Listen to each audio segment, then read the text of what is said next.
Haleluya, haleluya, puji Tuhan. Terima kasih Tuhan Yesus untuk semua berkat-berkat, perlindungan, kesehatan, apapun yang telah Tuhan Yesus berikan kepada kami semua umat manusia yang ada di dunia ini. Terima kasih Tuhan Yesus. Tuhan Yesus, tolong kasihani kami semua umat manusia yang ada di dunia ini. Berkatilah kami, lindungilah kami semua dari semua yang jahat, dari semua mara bahaya.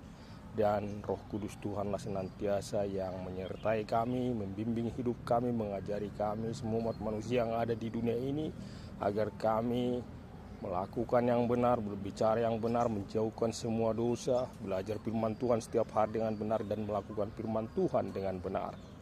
Dan berikan kuasa kepada kami, ajar kami umat manusia yang ada di dunia saling mengasihi, saling mengampuni, dan tolong menolong.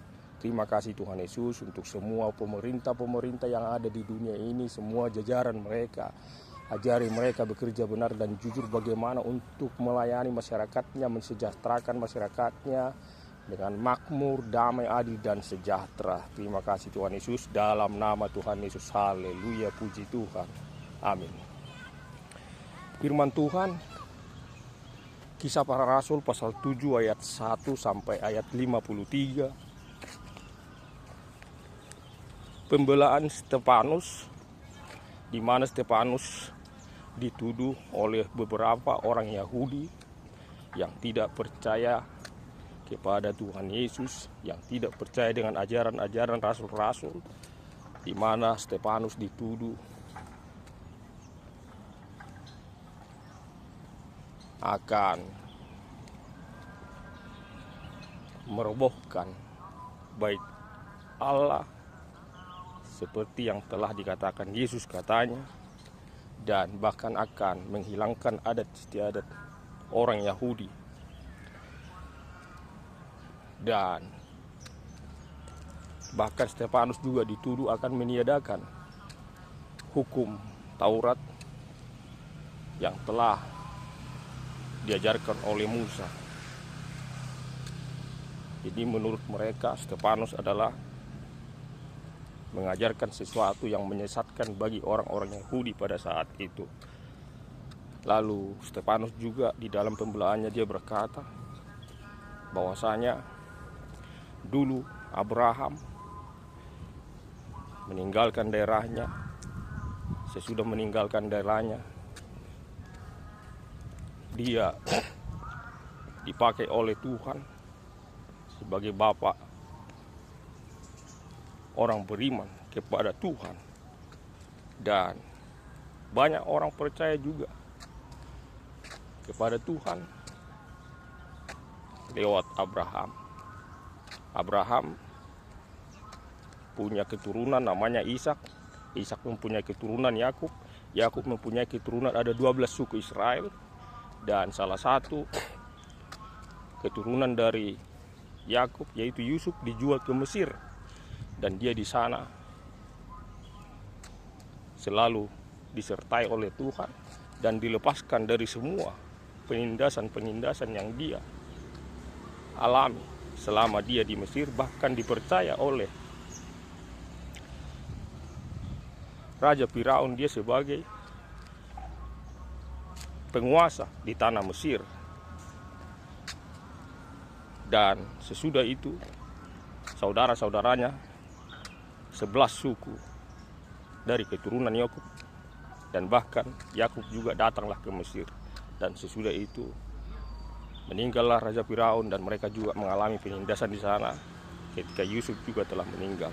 Lalu lahirlah namanya Musa, dipakai oleh Tuhan untuk membebaskan bangsa Mesir, bangsa Israel dari tanah Mesir.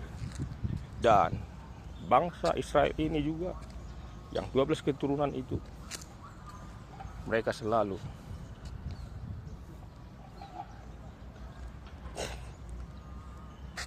tegar tengkuk atau bubal. Selalu mereka banyak melakukan apa yang tidak berkenan di hadapan Tuhan. Dan bahkan sudah dijanjikan akan ada raja kebenaran, yaitu Tuhan Yesus sendiri. Tapi Tuhan Yesus juga mereka tangkap, disalibkan, dibunuh mati, dan pada hari yang ketiga bangkit dari antara orang mati dan hidup selama-lamanya. Yesus adalah Tuhan dan Juru Selamat bagi umat semua manusia yang ada di dunia ini, untuk menebus semua umat manusia yang ada di dunia ini dari dosa-dosa yang telah diwariskan oleh Adam, di mana Adam tadinya adalah ditempatkan Tuhan di Taman Eden, yang melanggar memakan sebuah buah di Taman Eden itu yang tidak seharusnya dia makan karena sudah dilarang oleh Tuhan. Tapi dia melanggar sehingga dia dijatuhi Tuhan hukuman. Dia berdosa dan dia diusir dari Taman Eden tersebut. Dan Adam telah berdosa dan semua keturunannya. Upah dosa adalah maut, dan dosa itu harus ditebus dengan darah. Dan Tuhan Yesus sendirilah yang mengorbankan tubuhnya, darahnya di kayu salib untuk menebus dosa semua umat manusia. Haleluya, puji Tuhan. Pesan utama dari firman ini adalah, pertama, kita harus percaya kepada Tuhan Yesus. Tuhan Yesus adalah Juru Selamat bagi umat manusia yang ada di dunia ini.